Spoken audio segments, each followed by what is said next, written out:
Friends, स्वागत करता हूं मैं संजय कुमार आप सभी का आपके अपने चैनल इंग्लिश बैकबोन के ऊपर। जैसा कि आप जानते हैं कि रैन एंड मार्टिन की हमारी सीरीज चल रही है, जिसके अंदर आज का जो टॉपिक है 24 नंबर की, ये बेसिकली हमारी क्लास है। आज का जो टॉपिक है वो है the correct use some adjective. Adjective का कुछ एडजेक्टिव का करेक्ट यूज करना हमें, और ये चैप्टर नंबर 13 है। आप अपनी बुक में जब देखेंगे तो चैप्टर नंबर 13 के अंदर आपको ये वाला टॉपिक ही मिलेगा।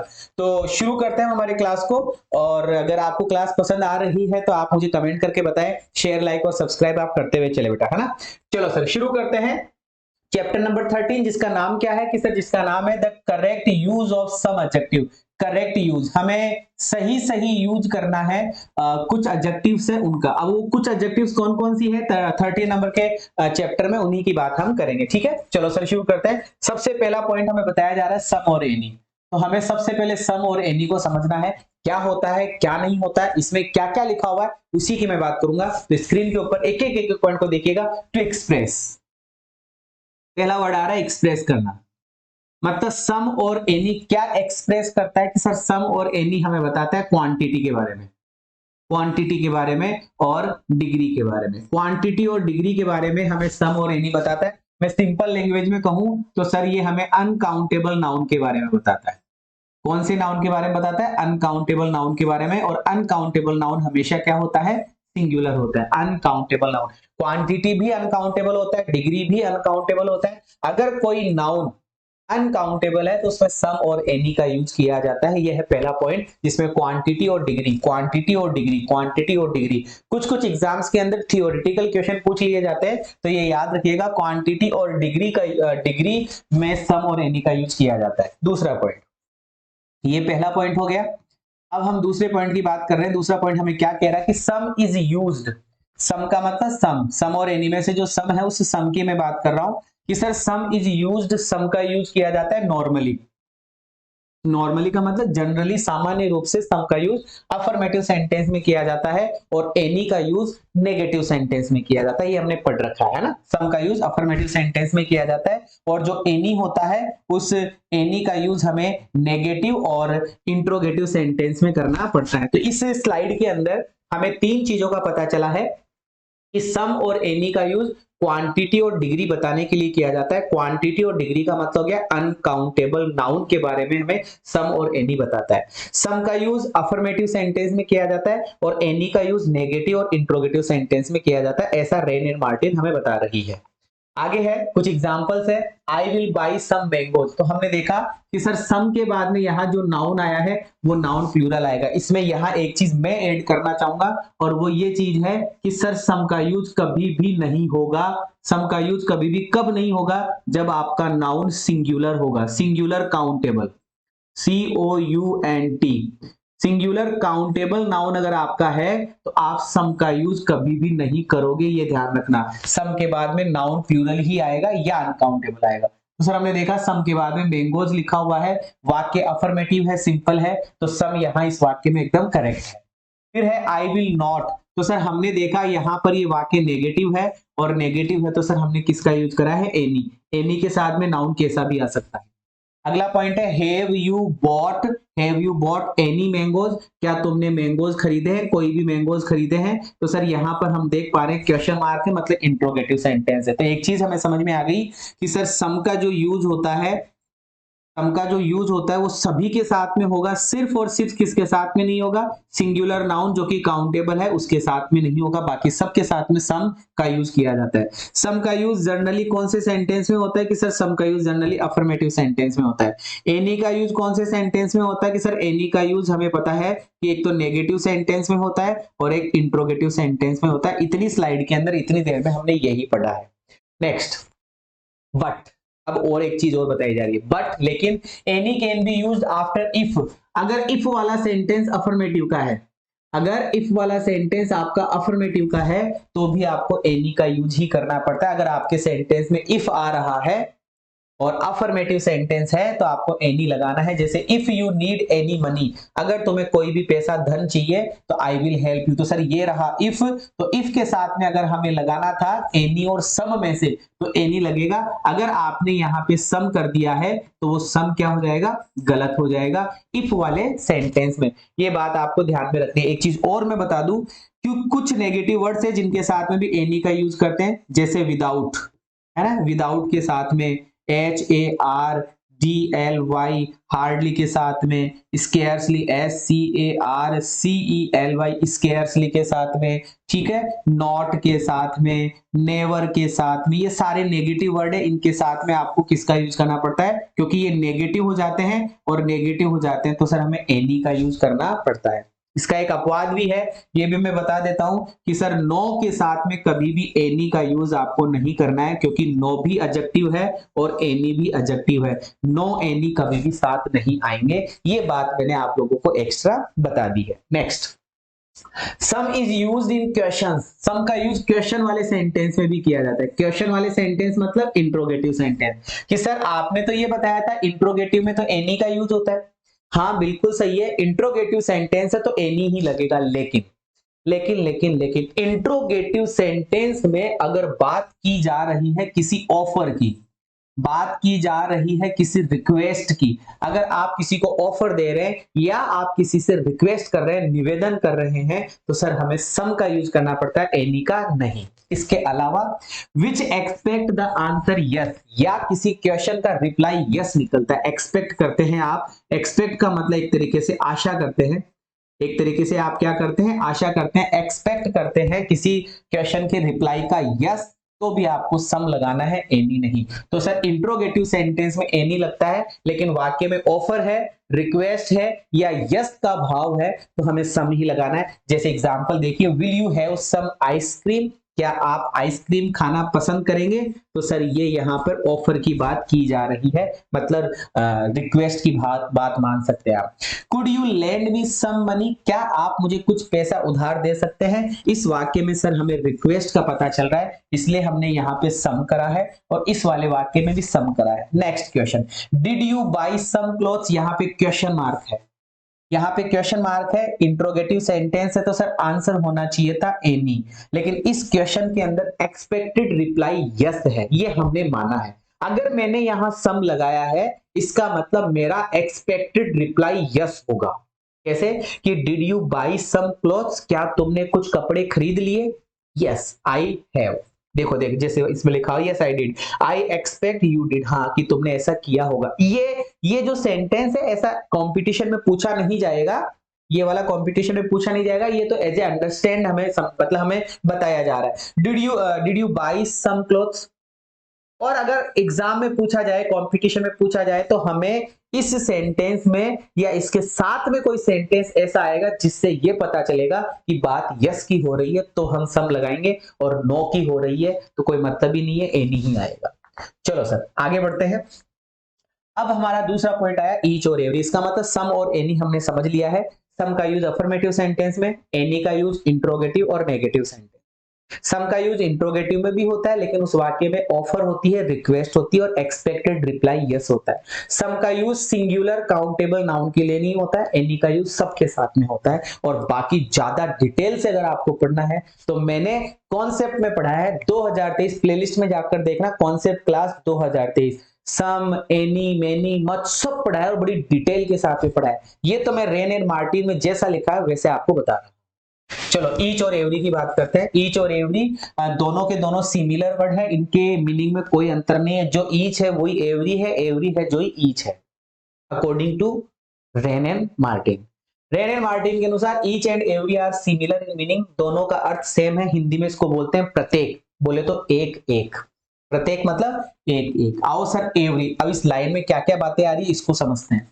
Every is a strong word, each और एवरी में से स्ट्रॉन्गर वर्ड कौन सा है, कि सर ईच एंड एवरी में से स्ट्रॉन्गर वर्ड हमारा एवरी है। क्वेश्चन पूछा जा सकता है थियोरेटिकल एग्जाम्स में जैसे फर्स्ट ग्रेड राजस्थान की जो एग्जाम होती है उसमें पूछा जा सकता है, सेकंड ग्रेड राजस्थान की जो एग्जाम होती है उसमें पूछा जा सकता है, यूपी की जो एग्जाम्स होती है टीजीटी पीजीटी उनमें पूछा जा सकता है कि ईच और एवरी में से स्ट्रॉन्गर वर्ड कौन सा है, तो every is a stronger word, every is a stronger word, stronger word है देन ईच के बजाय एवरी स्ट्रॉन्ग वर्ड है, ज्यादा स्ट्रॉन्ग है। इट मीन्स, इसका मतलब है, एवरी का मतलब है कि each without exception, each without exception, ये ऐसे कैसे रट लेना, ये पूछा जा सकता है कि एवरी का मीनिंग क्या हो सकता है, कि सर एवरी का मीनिंग या स्ट्रॉन्गर का मीनिंग क्या होगा कि ईच विदाउट एक्सेप्शन, ईच होता है बिना किसी अपवाद के, अपवाद अगर आएगा तो एवरी में ही होगा, ईच में कोई अपवाद नहीं होगा, तो each without exception, each without exception, each without exception, ये ऐसे याद करना है। तो सर ईच एंड एवरी दोनों सिमिलर है, एवरी स्ट्रॉन्गर वर्ड है, ये बात हमें इन लाइनों के थ्रू पता चली है, ठीक है। आओ अब ईच वापस से एक बार, कि sir each is used, each का यूज किया जाता है इन स्पीकिंग ऑफ टू और मोर देन थिंग्स, कहने का मतलब मैं आप लोगों को बता दूं तो ईच का यूज किया जाता है EACH, ईच का यूज किया जाता है दो के लिए भी और दो से ज्यादा के लिए भी, ये बात हमें ईच के अंदर समझाई जा रही है। और यहीं पर मैं एक चीज क्लियर कर दूं, एवरी का यूज किया जाता है EVERY, एवरी का यूज किया जाता है हमेशा दो से ज्यादा के लिए, इसके लिए दो से ज्यादा के लिए, ईच का यूज दो के लिए भी होता है, दो से ज्यादा के लिए भी होता है, संख्या आए तो, और एवरी का यूज सिर्फ और सिर्फ दो के लिए कभी नहीं, दो से ज्यादा, दो तीन चार पांच कुछ भी हो सकता है। ऐसा हमें पता चला, हमें इस लाइन से पता चला कि ईच और एवरी सिमिलर है, हमें इस लाइन से पता चला कि एवरी स्ट्रॉन्गर वर्ड है जिसका मतलब होता है ईच विदाउट एक्सेप्शन, और तीसरी लाइन से हमें पता चला कि ईच का यूज दो और दो से ज्यादा के लिए किया जाता है। एवरी, एवरी का यूज अभी अभी मैंने बता दिया मोर देन टू, दो से ज्यादा के लिए,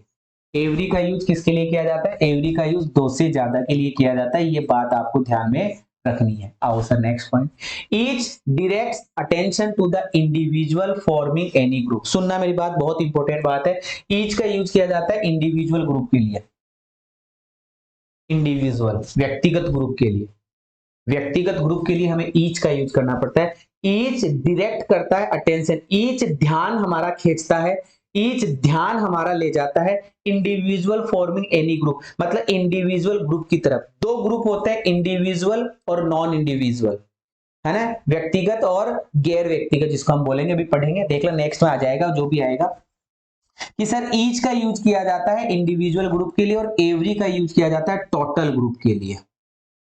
ये छोटा सा एक ध्यान रखना, नई बात आई है, इंडिविजुअल ग्रुप और टोटल ग्रुप। क्वेश्चन पूछा जा सकता है रिटर्न, मतलब जो थियोरेटिकल एग्जाम होती है उसमें, theoretical exam in the sense मैं क्या कहना चाह रहा हूं, मैं ये कहना चाह रहा हूं जिसके अंदर थियोरेटिकल क्वेश्चन पूछे जाते हैं, है ना, ऐसे ग्रामेटिकल नहीं, थियोरेटिकल क्वेश्चन पूछे जाते हैं, तो तुमसे पूछा जा सकता है individual, INDIVIDUALS,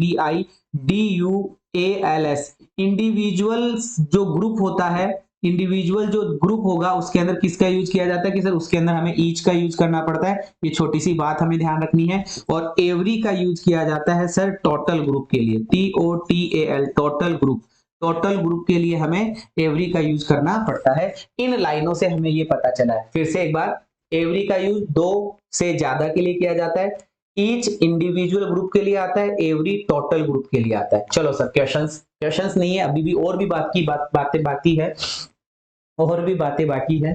each is used only when the number in the group is limited and definite. देखो भाई साहब सुनना मेरी बात, क्या बोलने जा रहा हूं, ईच का यूज कब किया जाएगा, जब हमें संख्या फिक्स पता हो, जब संख्या हमें फिक्स पता हो तो हम किसका यूज करते हैं, ईच का। जैसे मैं बोलूं कक्षा का प्रत्येक विद्यार्थी, तो सर कक्षा में जो भी संख्या होती है वो फिक्स होती है, हमें पता रहता है, हम रजिस्टर के अंदर काउंट करते हैं कि रोल नंबर 1 से लगाकर 72 या मतलब 1 to 72, ऐसा 1 से लगाकर 50, 1 से लगाकर 30, तो हमें पता रहता है। एग्जाम में बैठने वाले विद्यार्थियों की संख्या फिक्स रहती है, तो जो जो चीजें फिक्स रहती है उनके लिए हमें ईच का यूज करना पड़ता है। यहाँ यही लिखा हुआ है, each is used only, each का यूज किया जाता है केवल कब, जब the number in the group, जब ग्रुप के अंदर नंबर लिमिटेड हो, लिमिटेड का मतलब निश्चित हो, लिमिट में हो, और डेफिनेट हो, सुनिश्चित हो। इसी का नेक्स्ट पॉइंट में बोलूंगा एवरी, एवरी का यूज किया जाता है when the number is indefinite, जब नंबर इंडेफिनेट हो। बस ये बातें सारी की सारी खत्म हो गई यहाँ पर। सारी की सारी बातें यहाँ पे खत्म हो गई। हमें ये पता चला है अभी तक कि सर ईच और एवरी का यूज किया जाता है जब आपका नाउन सिंगुलर होता है, तभी यूज किया जाता है। ईच से हमें पता चला इसका यूज दो के लिए भी होता है और दो से ज्यादा के लिए भी होता है। एवरी का यूज हमें पता चला कि ये हमेशा दो से ज्यादा के लिए ही आता है। ईच का यूज हमें पता चला इसके अंदर जो ग्रुप होता है वो इंडिविजुअल ग्रुप होता है और जो संख्या होती है वो डेफिनेट होती है, ऐसा हमें पता चला। एवरी EVERY, एवरी में हमें पता चला इसके अंदर जो संख्या जो ग्रुप बनता है वो टोटल ग्रुप बनता है और इसके अंदर जो संख्या आती है वो आती है इंडेफिनेट संख्या, मतलब जिसमें निश्चित पता नहीं हो, हमें फिक्स पता नहीं हो। ये ईच और एवरी की कुछ बातें थी, ये ईच और एवरी की कुछ बातें थी किसमें, रेन एंड मार्टिन में। आओ सर देखते हैं क्या बताया जा रहा है। एवरी सीट वॉज टेकन, इसका मतलब जहां जिस जगह सीट लगाई गई थी, जिस जगह सीट लगाई गई थी वहां पर सीट की बात की जा रही है कि एवरी सीट वॉज टेकन। हमें इस क्वेश्चन में सीट संख्या नहीं बताई गई कि सीट कितनी है, सीट संख्या नहीं बताई गई है, इसलिए हमने यहाँ पर किसका यूज किया है, एवरी का। अगर हमें सीट संख्या पता होती तो हम ईच का यूज करते, क्योंकि डेफिनेट संख्या के लिए हम ईच लगाते हैं और इंडेफिनेट संख्या के लिए हमें एवरी लगाना पड़ता है। तो एवरी सीट, प्रत्येक सीट वॉज टेकन, प्रत्येक सीट क्या कर ली गई, ले ली गई। अब एवरी के बाद में जो नाउन आता है वो सिंगुलर आता है और जो वर्ब आती है वो भी सिंगुलर आती है। 5 बॉयज, यहां हमें पता चल रहा है 5 लड़कों की बात की जा रही है। अब ये फिक्स संख्या है और फिक्स संख्या है, यहाँ पे वर हो गया, सीटेड ऑन ईच बेंच। तो सर ईच हमारा क्लियर हो गया, एवरी नहीं आएगा क्योंकि जब डेफिनेट संख्या होती है तो हमें ईच लगाना पड़ता है और इंडेफिनेट संख्या होती है तो हमें एवरी लगाना पड़ता है। Every one of these chairs is broken. अब यहां पर लिखा हुआ है दीज चेयर्स, चेयर्स मतलब कुर्सियां, चेयर्स का मतलब कुर्सियां, कुर्सियों को क्या कर दिया गया, ब्रोकन, तोड़ दिया गया है। और एवरी, तो ऑफ से पहले एवरी आया है तो एवरी तो सिंगुलर ही होता है तो वर्ब इसलिए सिंगुलर आई है, लेकिन एवरी ही क्यों आया कि दीज चेयर्स, तो सर हमें चेयर्स की संख्या नहीं बताई और हमें चेयर्स की संख्या नहीं बताई है इसलिए हमने एवरी लगाया है, इसलिए हमने क्या लगाया है, एवरी लगाया है। Leap year falls in every 4th year, ये जो क्वेश्चन है ये थोड़ा सा आपका क्वेश्चन पड़ता है लॉजिकल, मतलब वो रीजनिंग का क्वेश्चन है। लीप ईयर प्रत्येक 4 साल में आता है, लेकिन कुछ तिथ जो तिथ होती है कुछ बढ़ घट जाती है, और जब तिथ बढ़ घट जाती है तो प्रत्येक 4 साल में आता है, लेकिन सर 100 साल बाद में 5 साल में आता है, कुछ ऐसा है। तो ये इंडेफिनेट है, मतलब अनिश्चित है, सुनिश्चित नहीं है, अनिश्चित है, मतलब डेफिनेट नहीं है। और जब डेफिनेट नहीं है इसलिए हमने यहाँ पर लगाया एवरी 4th ईयर। अब तुम कहोगे सर 4 साल तो फिक्स है, हाँ 4 साल फिक्स है, लेकिन हर 4 साल में लीप ईयर नहीं होता है, कुछ सालों बाद में 5 साल का भी होता है, मतलब लगभग 100 साल का ऐसा कुछ है, वो देख लेना। तो सर एवरी 4th ईयर इस क्वेश्चन में हमारा आंसर हो जाएगा। इसमें एवरी क्योंकि फिक्स पता नहीं था, इसमें एवरी क्योंकि फिक्स पता नहीं था, इसमें एवरी क्योंकि फिक्स पता नहीं था, बट इसके अंदर हमें फिक्स पता है, इसके अंदर हमें फिक्स पता है। नेक्स्ट आगे बढ़ते हैं। ही केम टू सी अस, वह हमसे मिलने के लिए आता है, वह हमसे मिलने के लिए आया, वह हमसे मिलने के लिए आया एवरी 3 डेज। तो सर यहाँ पर एवरी 3 डेज, हमें दिन बताए हैं 3, हमें दिन बताए हैं 3, लेकिन कौन सी तारीख को, कौन से दिन, 3 डेज। अब आप जानते हो, थोड़ा सा मैं और याद कराऊं आपको, सिंस और फॉर का रूल देखो, सिंस में फिक्स ऑफ टाइम होता है, फॉर में पॉइंट पीरियड ऑफ टाइम होता है। तो सर ये पीरियड है 3 दिन, कौन से 3 दिन हमें फिक्स नहीं बताए, इसलिए हमने यहाँ पर एवरी करा है कि he came to see us every 3 days, वो हर तीसरे दिन हमारे पास में आता है। उदाहरण के रूप में यहाँ पे बहुत इस क्वेश्चन को समझाने के लिए रेन एंड मार्टिन में क्या बोला गया है, आई उदाहरण के रूप में बोला जा रहा है कि once in every period of 3 days, every period of 3 days, मतलब फिक्स पता नहीं 2 तारीख को, 4 तारीख को, 10 तारीख को, ऐसा हमें फिक्स पता नहीं चला इस क्वेश्चन के अंदर। ठीक है, आगे देखते हैं। It rained every day during my holidays, फिर से वो एवरी ही आया, क्यों, क्योंकि sir day during my holidays, मेरी छुट्टियों के दौरान बारिश हुई, बट कौन कौन सी तारीख को ही, डेफिनेट नहीं पता, और डेफिनेट नहीं पता है इसलिए हमने एवरी करा।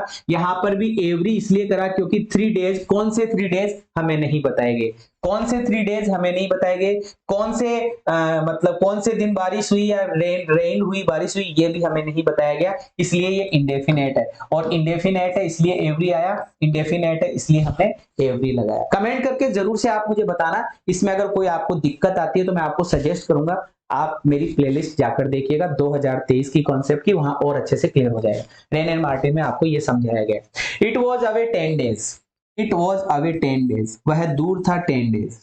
वह कितने दिन दूर था? वो 10 डेज दूर था। आई वॉज अवे में दूर था 10 days and it rain each day, और प्रत्येक दिन बारिश हुई, और प्रत्येक दिन बारिश हुई। अब यहां पर प्रत्येक दिन बारिश हुई का मतलब क्या है कि आई वॉज अवे 10 डेज, मैं 10 दिन दूर था, मैं 10 दिन दूर था। यहां पर बोला जा रहा है he came to see us every 3 days. Every 3 days तो सर महीने का 3 डेज की बात की जा रही है, मुझे नहीं पता, बट यहां पर मैं ऐसे बोल रहा हूं कि मैं 10 दिन दूर था, ये फिक्स है। यहां पर 3 डेज फिक्स नहीं है, क्योंकि आगे कोई बात नहीं हुई। ही केम टू सी अस, वह मिलने के लिए आया 3 डेज, लेकिन यहां पर फिक्स है कि वो 10 दिन दूर था। कितने दिन दूर था? 10 दिन। वो 10 दिन दूर था। अब इन 10 दिनों में यहां पर सीधा आया है एवरी 3 डेज, थोड़ा अंतर करना, एवरी 3 डेज बोला है यहां पर, एवरी 3 डेज। एवरी 3 डेज का मतलब हो गया कि सर महीना कोई है, उसके कोई से भी 3 दिन, लेकिन यहां पर 10 दिन की बात करके हमें आगे बोला जा रहा है ईच डे। अब हमारे यहाँ डे की बात हो रही, तो 3 डेज में 10 डेज में से ईच डे एक एक एक एक एक एक एक एक दिन, तो ये 10 फिक्स था, इसलिए हमने ईच कराया। वाह यार, बहुत जबरदस्त क्वेश्चन है भाई रेन एंड मार्टिन में, तो बहुत जबरदस्त क्वेश्चन है रेन एंड मार्टिन में। ये जबरदस्त क्वेश्चन, ये बहुत बढ़िया क्वेश्चन, और ये बहुत बढ़िया क्वेश्चन। एवरी एवरी और इसमें ईच हुआ यार, कमेंट करके जरूर से बताइएगा, बहुत बढ़िया ये एग्जाम्पल्स है। नेक्स्ट आगे बढ़ते हैं। Little a little the little. अब हमारा नेक्स्ट कॉन्सेप्ट आ रहा है little a little the little. इसके बारे में मैं थोड़ा सा समझा दूं। लिटल जो आता है वो नेगेटिव सेंस के लिए आता है। अगर कोई भी नेगेटिव बात होगी तो लिटल लगाएंगे, और इसी का नेगेटिव सेंस में क्या लगता है? लिटल लगता है, और नेगेटिव सेंस में ही सर फ्यू लगाया जाता है। नेगेटिव सेंटेंस में क्या लगाया जाता है? फ्यू। लिटल और फ्यू में कोई अंतर नहीं है, नेगेटिव सेंस में लिटल और फ्यू लगता है। ए लिटल में पॉजिटिव सेंस आएगा। ए लिटल में कौन सा सेंस आएगा? ए लिटल में पॉजिटिव सेंस आएगा, वाक्य पॉजिटिव होगा। और इसी प्रकार से ए लिटल होता है तो सर ए फ्यू होता है, ए लिटल होता है तो ए फ्यू होता है। अब द लिटल के अंदर सर जो भी है वो पर्याप्त है, इसमें इनफ का सेंस होता है, ENOUGH। आप उसको बहुत ज्यादा नहीं कह सकते, आप उसको बहुत कम नहीं कह सकते, आप उसको ये कहोगे कि जो भी है, अब वो चाहे न के बराबर हो, चाहे वो खूब सारा भर भर के हो, जितना भी हो पर्याप्त हो, वो होता है सर द लिटल या फिर द फ्यू। द लिटल या फिर द फ्यू। फिर से एक बार और, लिटल नेगेटिविटी में जाता है, ए लिटल और ए फ्यू पॉजिटिविटी में जाता है, द लिटल और द फ्यू जो है पर्याप्त है। इसका यूज किया जाता है, लिटिल वाली लाइन का यूज किया जाता है जब हमारे पास में अनकाउंटेबल नाउन हो, जब हमारे पास में कैसा नाउन हो? अनकाउंटेबल नाउन हो। और few a few the few वाली लाइन जाती है जब हमारा नाउन प्लूरल हो, जब हमारा नाउन प्लूरल हो। बस यही डिफरेंस है दोनों का, यही डिफरेंस है, बाकी सारी की सारी चीजें सेम है। Little a little the little. चलो सर सबसे पहले रेन एंड मार्टिन का लिटल क्या कहता है वो देख लेते हैं। लिटल मतलब नॉट मच, मतलब ज्यादा नहीं होना, मतलब नेगेटिविटी, न के बराबर, मतलब हार्डली, मतलब न के बराबर, मतलब एनी, मतलब नेगेटिव सेंटेंस, मतलब नेगेटिव मार्क, है ना, ऐसा कुछ। आओ सर, 10 इस प्रकार द एडजेक्टिव लिटल, जो लिटल नामक एडजेक्टिव है, जो लिटल नामक एडजेक्टिव है, हैज ए नेगेटिव मीनिंग। बस मैंने अभी अभी बोला था नेगेटिव सेंस। कौन सा सेंस? लिटल और फ्यू में नेगेटिव सेंस होता है, लिटल और फ्यू में नेगेटिव सेंस होता है। लिटल और फ्यू में कौन सा सेंस होता है? नेगेटिव सेंस होता है। एग्जाम्पल के लिए, there is little hope. Hope क्या है? Uncountable noun.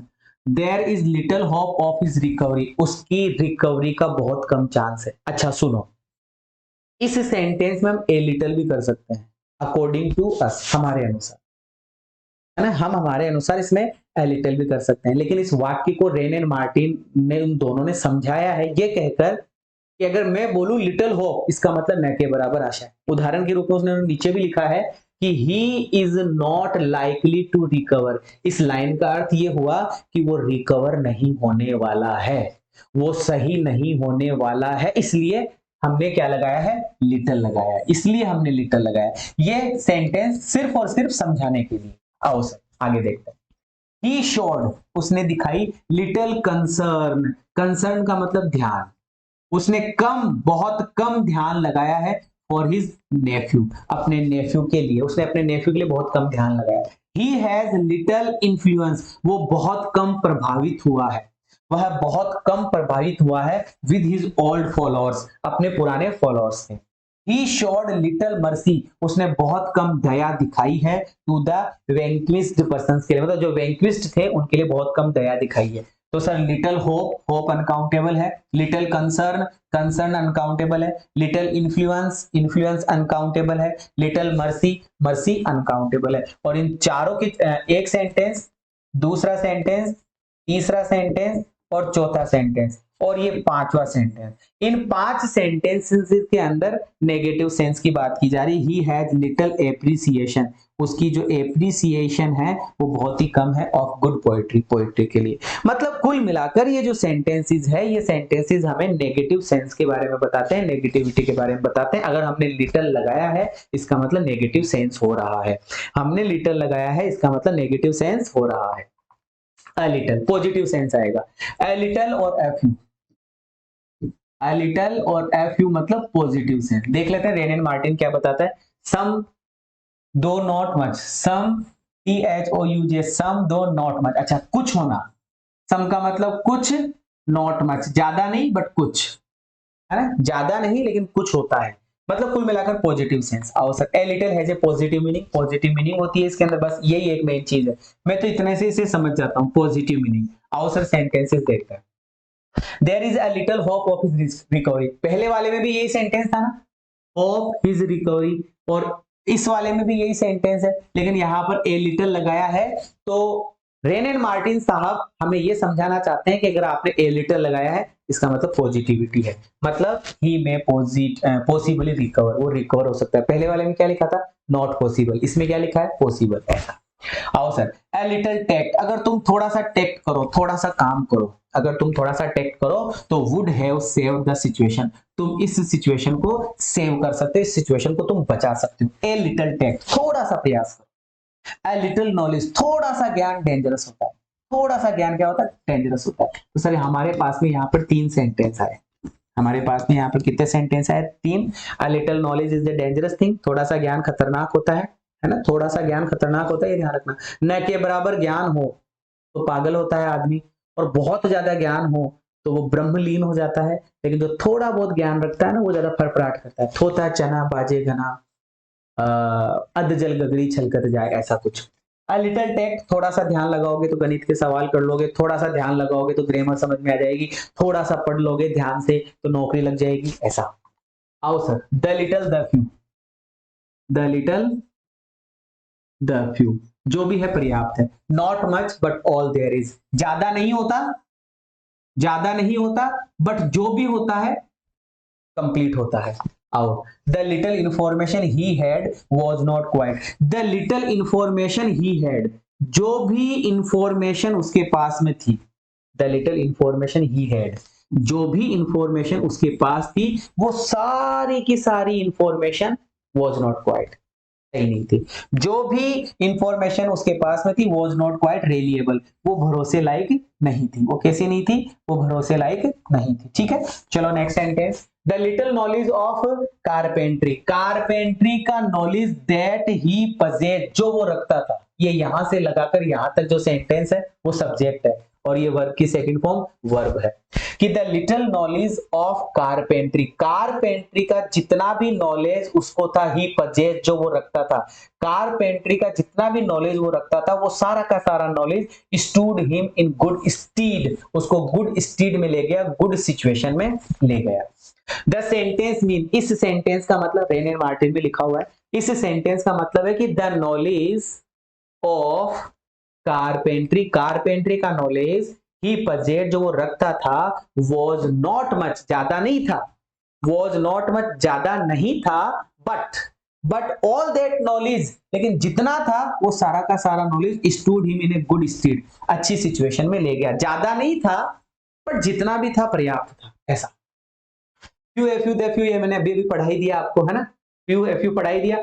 फ्यू मतलब वही सारी चीजें, नेगेटिविटी आएगी, कैसे आएगी negativity, few persons can keep a secret, बहुत कम व्यक्ति, बहुत कम व्यक्ति, बहुत कम, बहुत कम, बहुत कम व्यक्ति राज छुपा सकते हैं। बहुत कम व्यक्ति पेट में बात पचा सकते हैं। बहुत कम लोग सो होपलेस एज ड्रंकर्ड। बहुत कम लोग are so hopeless as drunkard. Hopeless का मतलब जिसको आशा नहीं हो, आशा से रहित, आशा रहित है, एज ड्रंकर्ड जैसे कि ड्रंकर्ड लोग होते हैं, पिए खाए लोग, है ना। फिर है few towns in India have public libraries. बहुत इंपॉर्टेंट क्वेश्चन। हमारे भारत में पब्लिक लाइब्रेरीज कितने कितने टाउन्स में है? पब्लिक लाइब्रेरीज हमारे टाउन्स में, आप जिस जगह रहते हो, आपका अगर वो टाउन है, कस्बा है, तो क्या वहां पे सरकारी लाइब्रेरी है?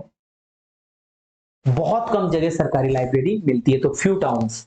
Few works of reference are so valuable as the Encyclopaedia Britannica. ये वर्ड वापस से आ गया यार, एनसाइक्लोपीडिया ब्रिटेनिका मतलब फ्यू वर्क्स, वर्क मतलब काम, फ्यू वर्क्स कुछ काम, मतलब वो जिसको आप कह सकते हैं लेखनी कह सकते हैं, किताबें कह सकते हैं, आप कोई रचनाएं कह सकते हैं, ऐसा। तो फ्यू वर्क्स बहुत कम रचनाएं, ऑफ रेफरेंस, रेफरेंस की, आर सो वैल्यूएबल इतनी वैल्यूएबल है जितनी की एनसाइक्लोपीडिया ब्रिटेनिका। इंग्लिश लिटरेचर वाले हैं तो सब समझ गए होंगे, बट नॉन इंग्लिश लिटरेचर वाले हैं उनको मैं बता दूं, एक बहुत बड़ी किताब है पूरे वर्ल्ड की, एनसाइक्लोपीडिया। वो रेफरेंस के लिए जानी जाती है, रेफरेंस के लिए। अगर आपको कोई भी शब्द ढूंढना है और उसकी पूरी डिटेल जाननी है तो एनसाइक्लोपीडिया में आप देख सकते हैं, ऐसा। तो ये कहा जा रहा है कि बहुत कम किताबें रेफरेंस की, बहुत कम किताबें रेफरेंस की इतनी वैल्यूएबल है जितनी की एनसाइक्लोपीडिया। तो बहुत कम किताबें हैं, एनसाइक्लोपीडिया ये सबका भाव, ऐसा। Few men are free from faults. बहुत कम, न के बराबर लोग गलतियों से फ्री है। मतलब कोई ना कोई बंदा कोई ना कोई गलती तो करता ही है, और जो गलती ना करे वो तो भगवान होता है, और जो गलती करे वो इंसान होता है। तो फ्यू मैन, बहुत कम, न के बराबर लोग हैं जो गलतियां नहीं करते हैं।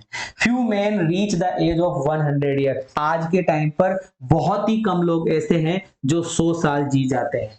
आज के युग में बहुत कम ऐसे लोग हैं जो 100 साल जी जाते हैं। तो सर फ्यू मैन मतलब बहुत कम लोग, फ्यू मैन बहुत कम लोग, फ्यू वर्क्स बहुत कम किताबें, फ्यू टाउन्स बहुत कम टाउन्स कस्बे, फ्यू पारसीज बहुत कम पारसीज लोग ऐसे हैं जो गुजराती करेक्टली लिख सकते हैं। पारसी लोगों को गुजराती नहीं आती, पारसी लोगों को गुजराती नहीं आती, बहुत कम लोगों को आती है। एफ्यू के अंदर पॉजिटिव सेंस आ जाएगा, एफ्यू मतलब सम, इसमें पॉजिटिव मीनिंग होती है। और हाँ, जो थियोरेटिकल एग्जाम की तैयारी कर रहे हैं उनके लिए एक नई चीज है, आपको पूछा जा सकता है एफ्यू का अपोजिट क्या होता है।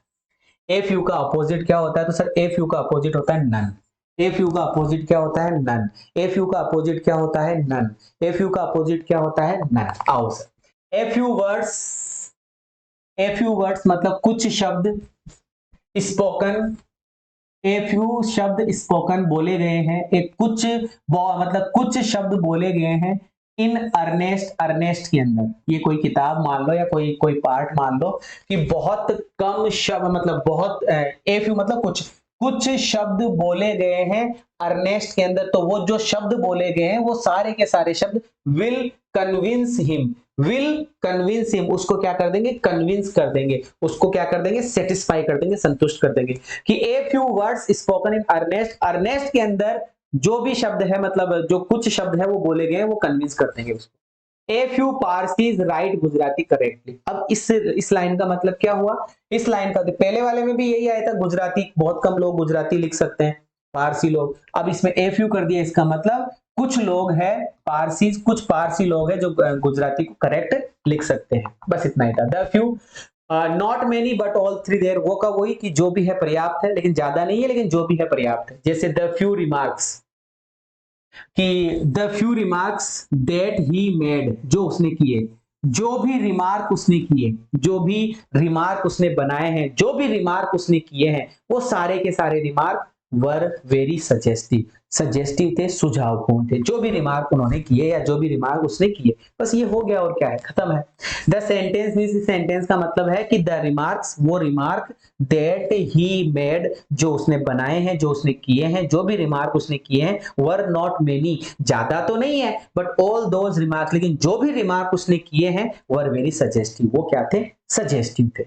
ऐसा मतलब कुल मिलाकर एक बात हमें यह समझ में आ गई एक बात हमें ये समझ में आ गई कि सर ये जो अपना मतलब रेन एंड मार्टिन का correct use of some adjectives था, क्लास नंबर चॉइस जो थी वो बहुत इंपॉर्टेंट थी, हमने बहुत अच्छे से पढ़ लिया। मतलब अब जो हमारी नेक्स्ट क्लास आएगी सर वो क्लास होगी 25 नंबर की क्लास, और इस 25 नंबर की क्लास के अंदर correct use of some adjectives, मतलब चैप्टर नंबर 13 ही है लेकिन एक्सरसाइज नंबर 21 और exercise number Wren and Martin की 22, 21 और 22 जो एक्सरसाइज है वो हम करने वाले रहेंगे। ठीक है, चलो कमेंट करके आप जरूर से बताइएगा क्लास कैसी लगी, योर फीलिंग्स योर कमेंट्स सारा सब कुछ मुझे कमेंट्स में आप बताओगे।